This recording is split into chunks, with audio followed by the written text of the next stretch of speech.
He reached out, his long, elegant fingers hovering for a heart-stopping moment before gently, almost reverently, brushing against the skin over Martin's chest. A jolt, like lightning trapped in his veins, arced between them. A current of energy so warm and profoundly unsettling it stole the breath from Martin's lungs. This sigil, Lucien murmured, his voice stripped of its ancient authority, softer and more vulnerable than Martin could have ever imagined. I carved it, centuries ago, into the chest of my mate. The words were an impossible truth, a revelation that shattered the very foundations of Martin's reality. Mate, carved, the man before him wasn't just his captor. He was a ghost from a past Martin couldn't remember, a past that was etched not just in stone, but into his very flesh. But for this impossible confession to make any sense, we have to go back. Back to the cold stones of a holy sanctuary, and the moment a young Omega's entire world was shattered by 4 simple, brutal words. For Martin, the cold was more than just the bite of stone against his thin sandals. It was a spiritual frost that had settled deep in his bones over 18 years within the hallowed, isolating walls of the Temple of Ash. This place, with its muted tapestries and the constant, clinging scent of dying incense, was the only home he had ever known. A home that was both a sanctuary and a prison. He was an Omega, a thing of rarity in the sprawling city of Nunotis, and his very nature made him a paradox. A treasure to be protected, and a weakness to be confined. His life was a quiet routine of hushed prayers and silent duties, a world painted in shades of gray and faded gold. His hands, roughened by labor despite his youth, traced the intricate silver threads woven into a massive tapestry that depicted the temple's founding. He had always been drawn to these hidden details, the quiet beauty overlooked by others. It was a habit born of a life spent in the margins. Beneath his simple linen tunic, pressed against the skin over his heart, a familiar mark pulsed with a faint, phantom warmth. It had always been there, a swirling, intricate sigil that the temple priests dismissed as a mere birthmark. But Martin knew it was more, felt like a secret written in a language he couldn't read. It was a part of him, just like the scent that clung to his skin, a unique blend of wood smoke and damp earth, the telltale sign of a low-born Omega, a world away from the perfumed, floral scents of the nobility. His quiet contemplation was fractured by a dry, rasping cough that echoed through the empty hall. Father Julian, the high priest, stood silhouetted in a stone archway. He was a man who seemed to be made of the same brittle parchment as the ancient scrolls he guarded, his shadow stretching long and skeletal in the fading light. Martin, his voice was little more than a whisper, but it landed with the devastating force of a judge's sentence. You are to be sold. The words seemed to freeze the very air in Martin's lungs. Sold. The word was a crude, ugly thing. It wasn't a transfer of service or a new apprenticeship. It was a transaction. He was property, a piece of flesh to be bartered. His destiny rewritten by the ink on a contract he would never see. The hushed legends he'd heard whispered in the dormitories suddenly became terrifyingly real. Tales of Omegas used as political pawns, their lives traded like rare spices to settle the debts of powerful men. Father Julian, seemingly oblivious to the cataclysmic implosion of Martin's world, continued in his dry, emotionless tone. The temple has incurred a significant debt to the House of Volkov. It must be settled. He paused, his gaze finally falling upon Martin, though it held no warmth, no compassion. They demanded an Omega in payment, And you, Martin, are the only one available. It is a necessary sacrifice. Sacrifice. The word was a final, damning nail in the coffin of his old life. Martin swallowed against a throat that had turned to dust. To whom? The question was a ragged, desperate rasp, barely audible even to his own ears. For the briefest of moments, a flicker of something, was it pity? Regret? Crossed the high priest's ancient face before it was buried once more beneath a mask of pious duty. To the Duke of Damaris. Lucian Valethorn. The name was a physical blow, colder and sharper than any winter wind that whipped through the temple's cloisters. Lucian Valethorn. The name was a curse whispered in the darkest alleys of Nunotis, a boogeyman to frighten children and a chilling reality for adults. The reclusive Duke. The cruel Duke. Rumor painted him as a monster even among his own kind, a vampire who was more ancient beast than polished nobleman. The stories were legion, each more terrifying than the last. The most persistent was the tale of his Omega mate, who, 3 centuries ago, had simply vanished from existence. Some said the Duke, in a fit of rage, had murdered him with his own hands. All anyone knew for certain was that no Omega sent to the ominous fortress of Damaris ever returned. Their lives, their sense, their very existence were swallowed by the castle's Gothic shadows, disappearing as utterly as a single drop of blood on blackest velvet. A sickening wave of vertigo washed over Martin. The scent of terrified Omega, his own scent, bloomed around him, sharp and metallic, a desperate pheromonal scream that made his own skin crawl. He was no longer a person. He was an offering, a fragile blossom being presented to a legendary monster to be torn apart. When? The word was a choked gasp. Tonight, Father Julian answered, already turning his back, the matter concluded. The carriage is waiting. The silence that descended was absolute, a roaring void filled only by the frantic, panicked drumming of Martin's own heart against his ribs. He was utterly, terrifyingly alone. The temple, the only world he knew, had just cast him out into the maw of a nightmare to settle a debt he had no part in. As he numbly gathered his few pathetic belongings, a prayer book with a worn leather cover, a river stone smoothed by years of anxious rubbing, a single, brittle sprig of dried lavender, the image of Damaris Castle burned in his mind. It was not a home, but a tomb, a great, gaping mouth of black stone waiting to devour him whole. The journey to his new prison was a suffocating blur of fear. Sealed within the dark, musty confines of the carriage, every groan of the straining wood and every creak of the leather harnesses became a tick of the clock counting down to his doom. Outside the small, grimy window, the perpetual twilight of Nunotis bled into a deeper, more ominous darkness. The landscape a twisted canvas of skeletal trees clawing at a bruised purple sky.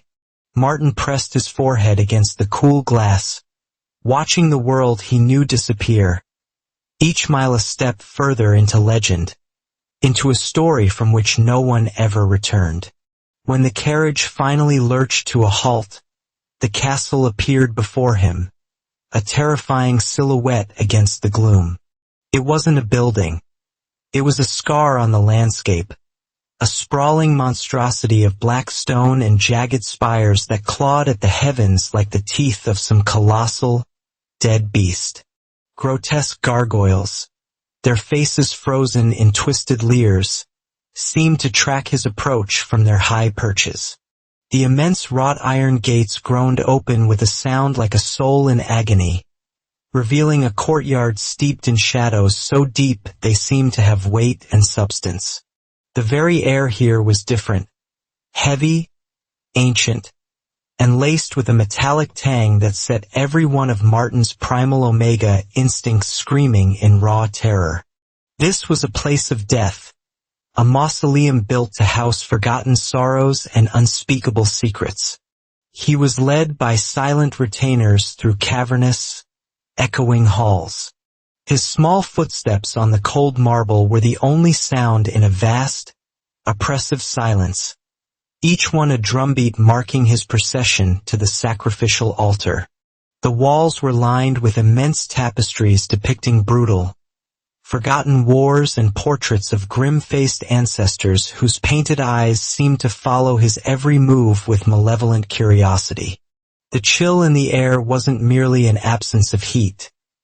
It was an active, predatory cold that seeped through his tunic and into his very bones, whispering of an eternity of darkness. Finally, the silent procession stopped. He was ushered through a pair of towering oak doors into a vast, dimly lit study. The air was thick with the scent of old paper, leather, and something else, something dark and elemental, like a storm gathering in a deep forest. Heavy velvet curtains, the color of dried blood, smothered the windows, blocking out the last vestiges of twilight. Bookshelves, so tall they disappeared into the shadows of the vaulted ceiling, were crammed with ancient, leather-bound tomes. Dominating the center of this cavernous room was a massive, intricately carved desk. And seated behind it, as still and silent as a statue carved from night itself, was him, Lucien Veilthorn. The whispers and rumors had done him a terrible injustice. Martin had pictured a gaunt, desiccated creature, a monster worn down by centuries of cruelty. The reality was infinitely more terrifying. He was magnificent. His beauty was sharp, dangerous, and utterly inhuman. His features were chiseled from marble, a study in aristocratic perfection framed by a cascade of hair as black as polished obsidian. His skin, a stark, luminous alabaster, contrasted sharply with the rich, dark velvet of his doublet. But it was his eyes that ensnared Martin, paralyzing him where he stood. They were the color of ancient, stored blood, a deep, fathomless crimson that held the weight of centuries. They were devoid of any discernible emotion, yet they saw everything. They pierced through Martin's simple clothes, through his skin, through his very soul, stripping him bare until he felt utterly, humiliatingly exposed. Instinct, born of 18 years of subservience, took over. Martin lowered his gaze, bowing his head in a gesture of profound deference. His terrified Omega scent, no longer a subtle whisper of wood smoke and earth, billowed from him in waves, a desperate, silent plea for mercy in the suffocating stillness of the room. He braced himself, waiting for the command, the dismissal, or the bite that he knew was his ultimate fate. The stories of vampires and their appetites for Omegas were not subtle. But the Duke said nothing. The silence stretched, becoming a taut wire of unbearable tension. Risking a glance from beneath his lashes, Martin saw that Lucien's unnerving crimson gaze was still fixed upon him, boring into him with an intensity that was almost a physical force. Then, a sound broke the stillness.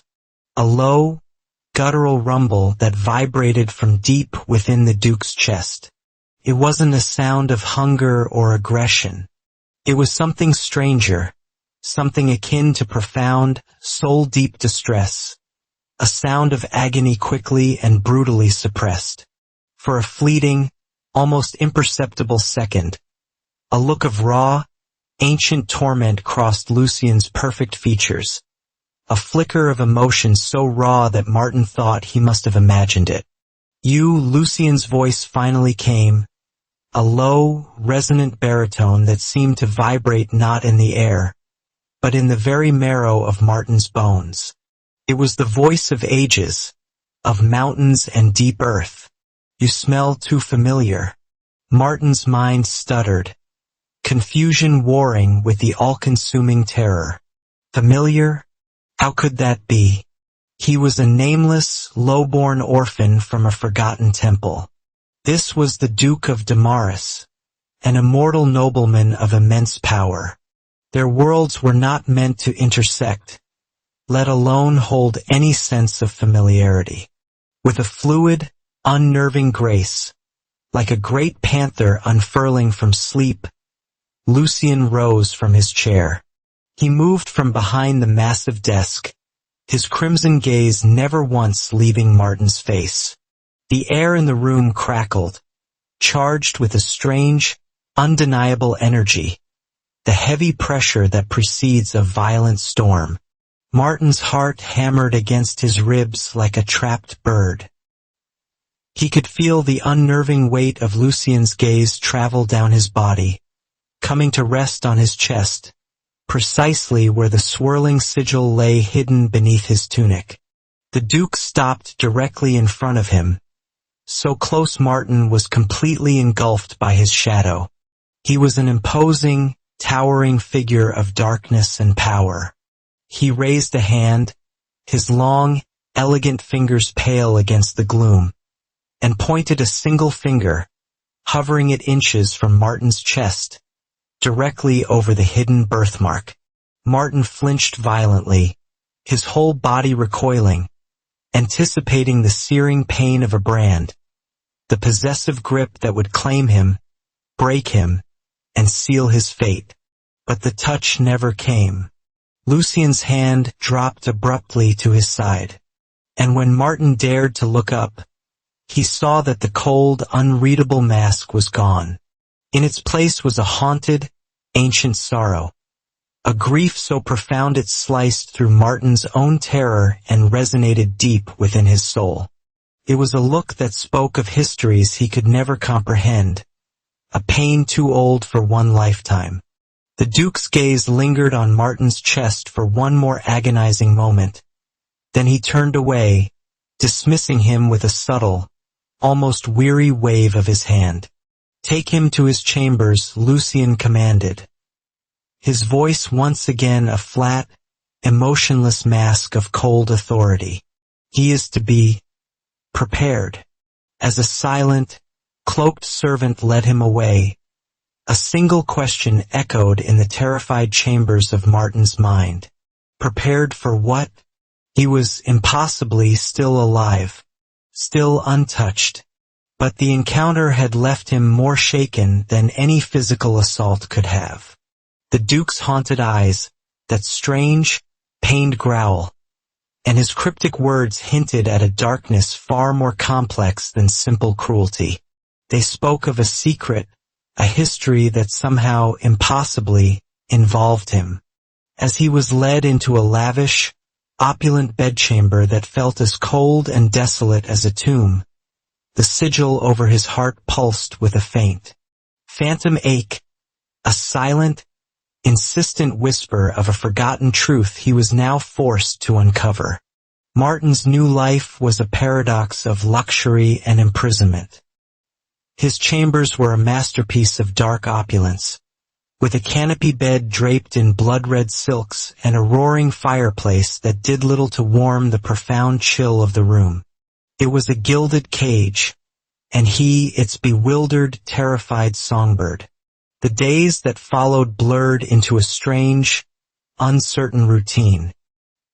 He was served exquisite meals he could barely bring himself to eat, dressed in fine fabrics that felt alien against his skin, and attended by servants who moved with the silent efficiency of ghosts. But he was a prisoner nonetheless, confined to his wing of the castle, his world shrinking to a few lonely, magnificent rooms. The Duke himself was an enigma, an ever-present shadow lingering at the edges of Martin's perception. Sometimes Martin would catch a fleeting glimpse of him in a long, dark corridor, a flicker of movement in the corner of his eye. Other times he would feel the distinct, prickling sensation of being watched, and know that Lucien was somewhere nearby, his crimson eyes studying him from the shadows. The Duke's presence was a subtle shift in the atmosphere, a faint, almost imperceptible scent of ancient stone, damp earth, and something uniquely vampiric, a dark, alluring musk that both terrified and intrigued him. It was a strange, silent dance of proximity and absolute distance. One evening, nearly a week into his captivity, a servant delivered a small stack of books, not the familiar, worn religious texts from the temple, but histories of Nunotis, collections of poetry, and ancient folklore. Martin seized upon them like a drowning man clutching a piece of driftwood, desperate for any distraction from the gnawing anxiety that was his constant companion. He lost himself in the stories of the great vampire houses, their centuries-long blood feuds, and their arcane rituals. He read about the sacred, unbreakable power of Alpha-Omega bonds, how they were said to weave together not just two lives, but two destinies, two souls, across the river of time. As he read, he began to notice a strange, unsettling phenomenon. Whenever he came across certain passages, descriptions of legendary Omegas from bygone eras, or mentions of forgotten blood rituals, the sigil over his heart would begin to prickle. A faint, inexplicable heat would spread beneath his skin, as if the words on the page were stirring something dormant within him, a phantom memory that flickered just beyond the grasp of his conscious mind. He also became acutely aware of Lucien's increasing, though still silent, presence. The Duke began to materialize in his chambers, often standing by the massive stone-framed window, his back to the room, simply watching the desolate gardens below while Martin read. Martin would pretend not to notice, but he felt the weight of that gaze on him, intense and deeply analytical, yet strangely devoid of the predatory malice he had initially feared. It was as if Lucien was not looking at a captive, but at an unsolvable puzzle, and Martin was the infuriating central piece. One night, a soft, rhythmic thrumming sound pulled Martin from a restless sleep.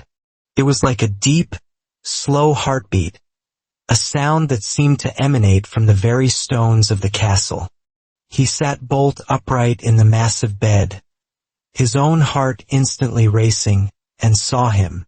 Lucien was standing at the foot of his bed, a silent specter in the moonlight filtering through the window. He was simply looking down at Martin, his crimson eyes unreadable pools of shadow, but the sheer intensity of his stare was enough to make Martin's breath catch in his throat. The Duke's scent, a dark, rich, and intoxicating aroma of petrichor and something indefinably dangerous, filled the room, a heady mix of terror and an unwilling, primal fascination. Instinct kicked in. Martin shrank back against the headboard, pulling the heavy silk covers up to his chin like a child's shield. "My lord?" he whispered, his voice trembling in the silence. Lucien remained perfectly still, not speaking, not moving. He just watched, his gaze fixed on Martin's face for a long moment before it drifted slowly, deliberately, down to his chest, to the exact spot where the sigil was hidden beneath the fine linen of his nightshirt. In that instant, Martin felt a strange, impossible heat bloom over his heart, a phantom echo of the Duke's near touch from their first meeting. Finally, Lucien's voice cut through the silence, a low, rough murmur that was barely a whisper. "You are not afraid of me, Omega." Not truly. It was not a question. It was a statement of fact. Martin stared back at him, utterly dumbfounded. How could he not be afraid? Every rational thought, every primal instinct in his body was screaming danger. This was the monster of legend, his captor, his potential executioner. And yet, beneath the crushing weight of that terror, there was something else. A strange, perverse flicker of curiosity. An inexplicable pull toward the very thing he should be fleeing. "I am, my lord," he stammered, but even to his own ears, the words sounded hollow and unconvincing. Lucien released a soft, almost inaudible sigh, a sound of ancient weariness. "No, you are wary. You are confused. But you are not consumed by the terror that should be paralyzing you. You are different." He paused, his gaze deepening, becoming even more intense. "Your blood, it sings a song I recognize, a melody I thought was lost to time." Martin's brow furrowed in bewilderment. "My blood?" "Yes." Lucien took a step closer, reaching out. Martin held his breath, muscles tensing for an attack. But instead of touching him, Lucien simply turned his own hand, palm up, revealing a small, faint silver scar that cut across the pale skin of his wrist. Some things, they leave marks. Scars that echo even across lifetimes.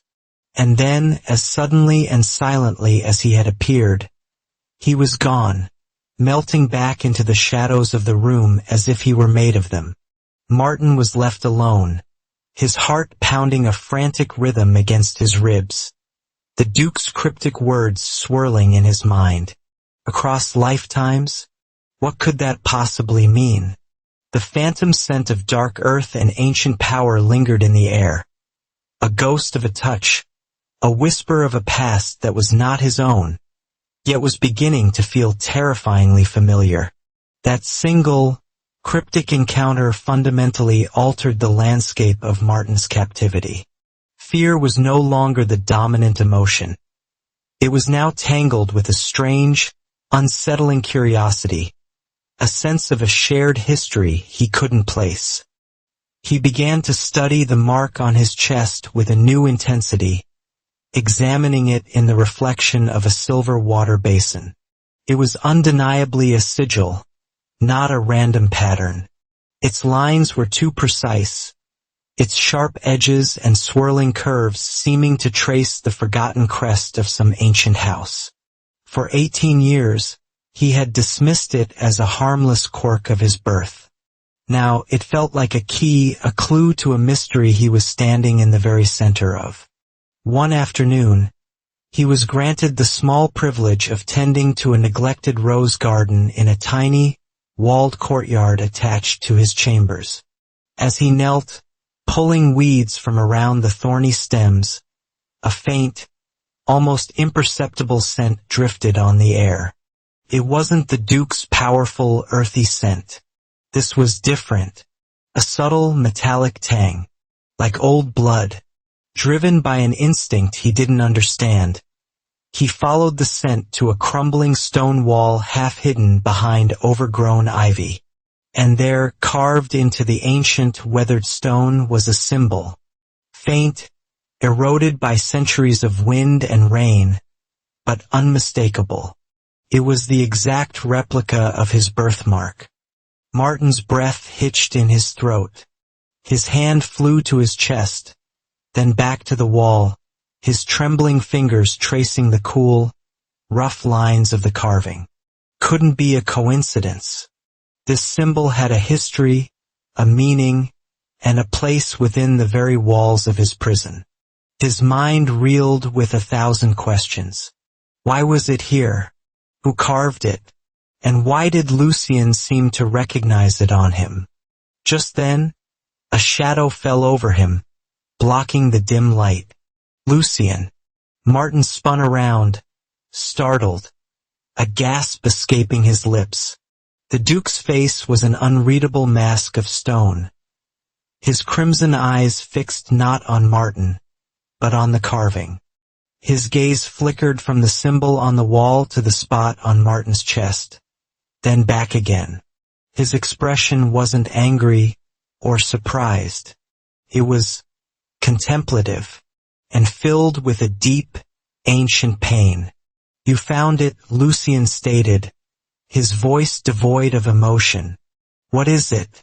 Martin asked, his voice a hushed whisper. It's the same as the mark on my chest." Acting on impulse, he pulled at the collar of his tunic, revealing the top curve of the sigil on his skin.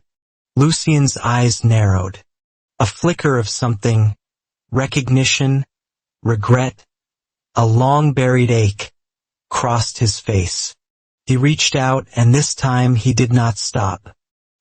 His long fingers hovered for a heart-stopping moment before gently, almost reverently, brushing against the skin over Martin's mark.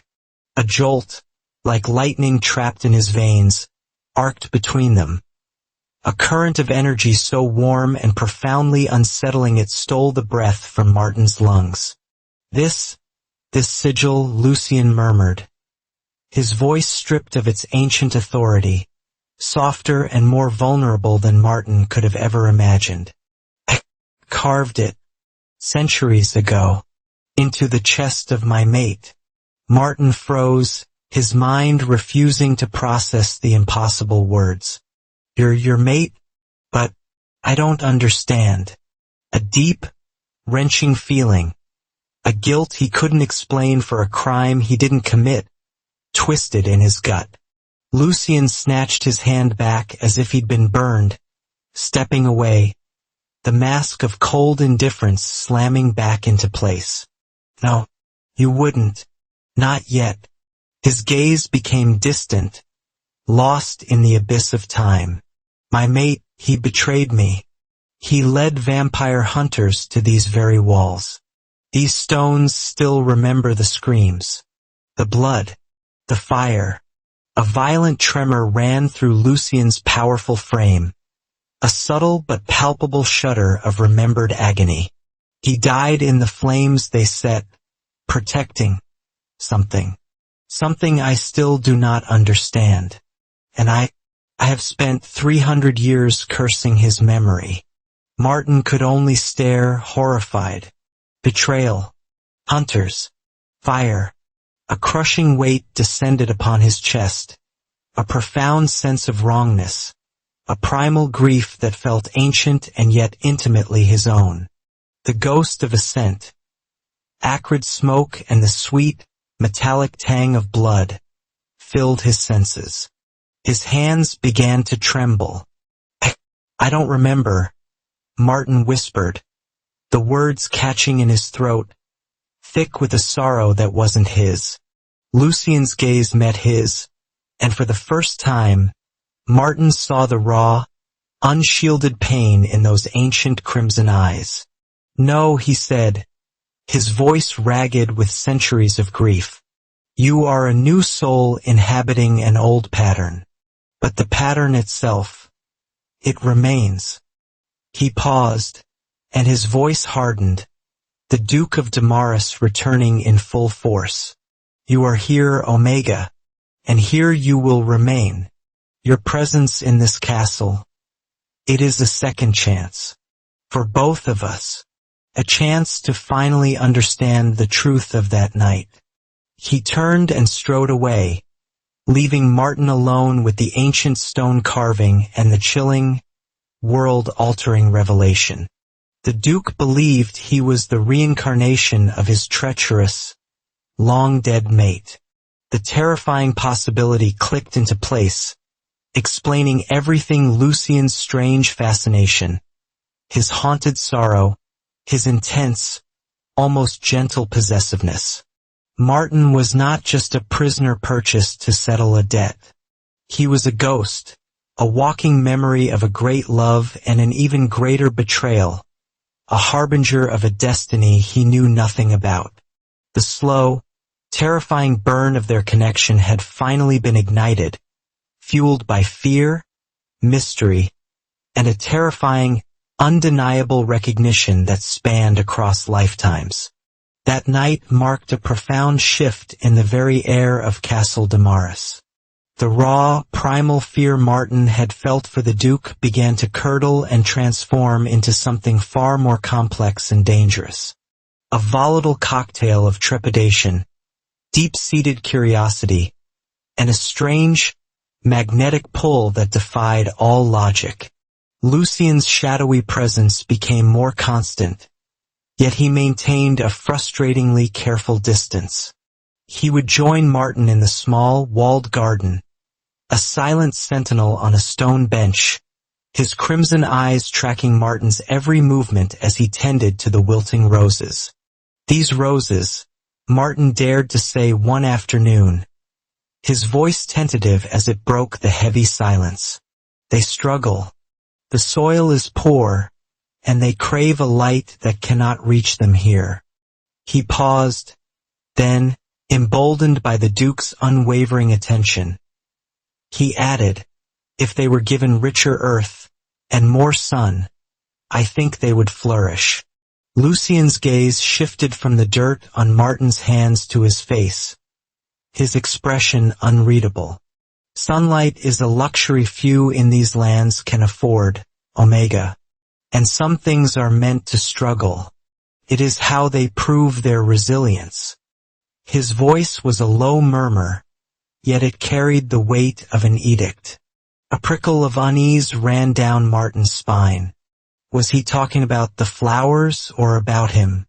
Despite the veiled S and the oppressive atmosphere, an undeniable, albeit strange, gentleness began to color Lucien's actions. He never laid a hand on Martin, yet his possessiveness was a suffocating blanket. Too silent, imposing guards now shadowed Martin's every step, even within the confines of his own wing. The servants, while meticulous, spoke to him only when absolutely necessary, their eyes a strange mixture of deference, awe and pity. He was the Duke's obsession, a precious, broken thing to be guarded and studied. Lucien was a silent, unyielding shadow, his protection as much a cage as the castle walls. A loose floorboard would be repaired before Martin could trip, a drafty window sealed overnight. A minor retainer who spoke a single harsh word in his direction would simply vanish, replaced the next day by someone with a softer, more respectful demeanor. Then came the dreams. One night, a nightmare seized him with a terrifying vividness. He was running, his lungs burning, through an endless labyrinth of stone corridors identical to those in Damaris, the acrid scent of smoke filling his nostrils. Behind him, a familiar, guttural roar of pure grief and rage echoed, shaking the very foundations of the dream. He saw flashes of terrified faces, heard the shriek of steel on steel, and was consumed by an overwhelming, desperate urgency to protect someone or something. He awoke with a strangled gasp, the phantom smell of smoke clinging to his skin and a deep, aching sorrow lodged in his chest. His hand instinctively went to his birthmark. It was hot to the touch, thrumming with a strange, frantic energy. He was pouring a glass of water, his hand still shaking, when Lucien materialized in his doorway, a figure of absolute stillness. A nightmare? The Duke asked, his voice unusually soft. Martin could only nod, still caught in the dream's terrifying grip. Fire, he whispered, and betrayal. A muscle clenched in Lucien's jaw. He stepped fully into the room, and for the first time, Martin felt a bizarre sense of comfort from his presence, a steadying anchor in the turbulent wake of the dream. The Duke stood in silence, simply allowing Martin to compose himself, his gaze intense but no longer threatening. The past is stirring, Lucien said, his voice barely a whisper. It does not forgive being forgotten. It is clawing its way back to the surface. What did I betray? Martin asked, the question torn from him by a sudden, overwhelming need for the truth. What happened 300 years ago? Lucien's carefully guarded expression fractured, revealing a flicker of raw, undiluted pain. That Omega is a truth you must remember for yourself. The truth from my lips is a cruel, bitter thing. He turned to leave, and once more, Martin was left alone, drowning in the heavy weight of a past that was not his, yet refused to let him go.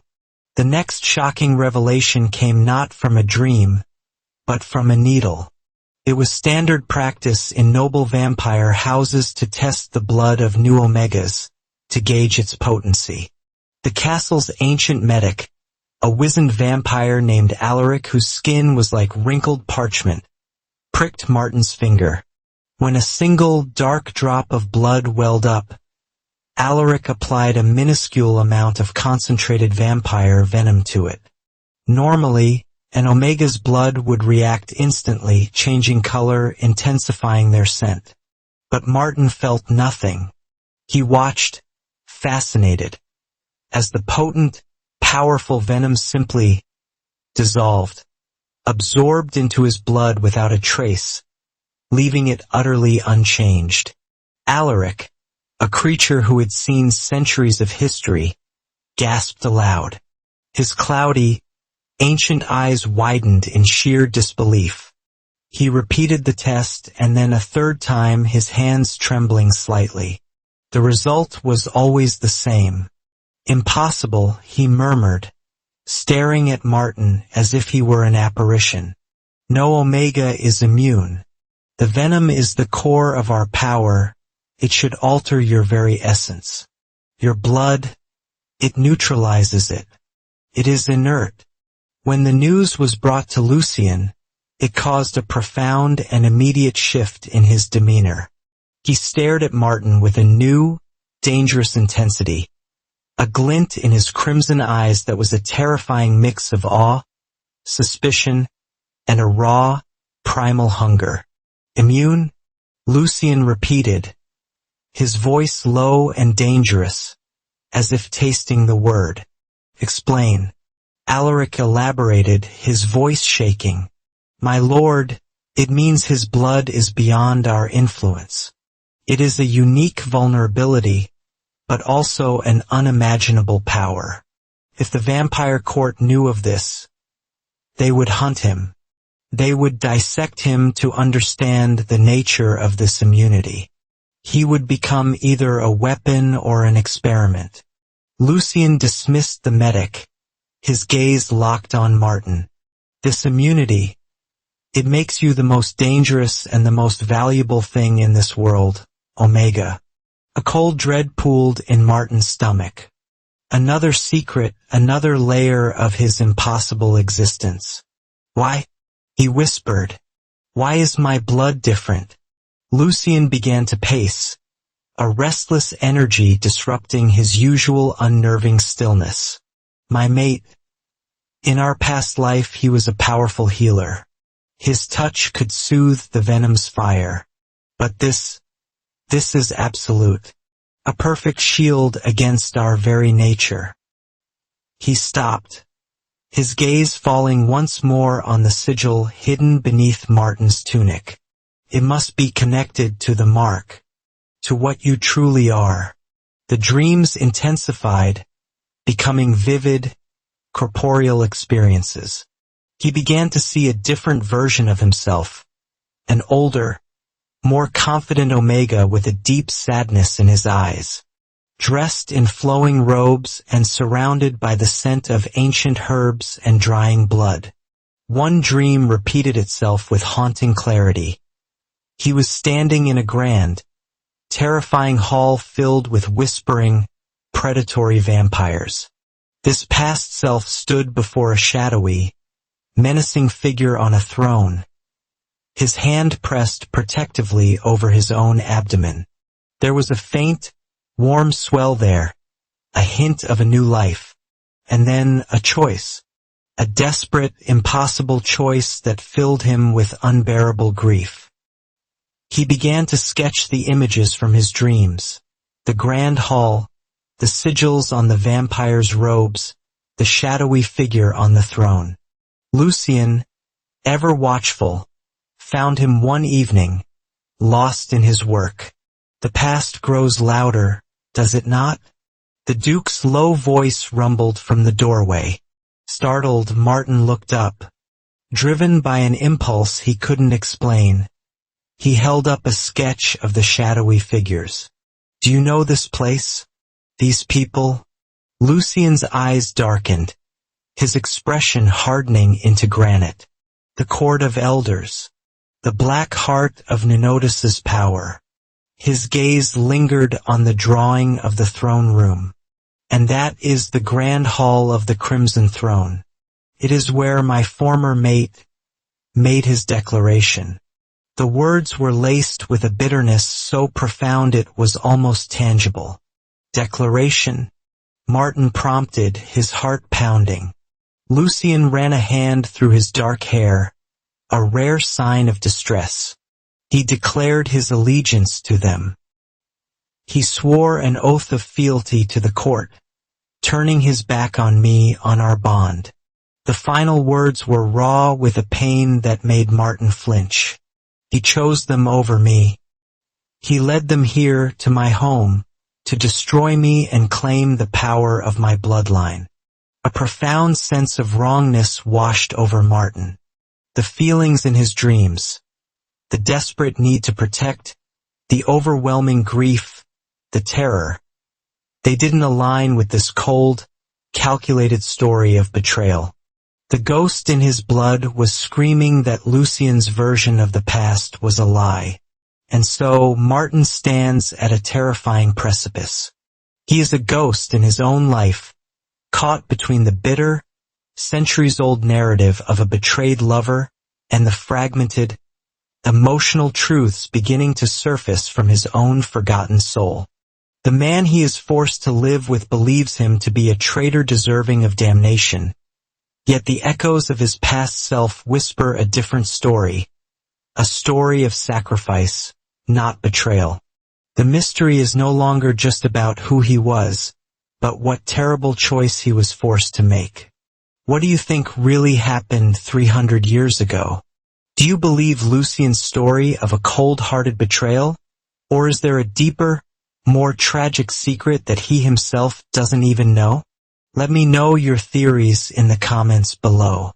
And if you're as captivated by Martin and Lucien's story as I am, don't forget to hit that like button and subscribe for more tales of fated love and dark, forgotten secrets.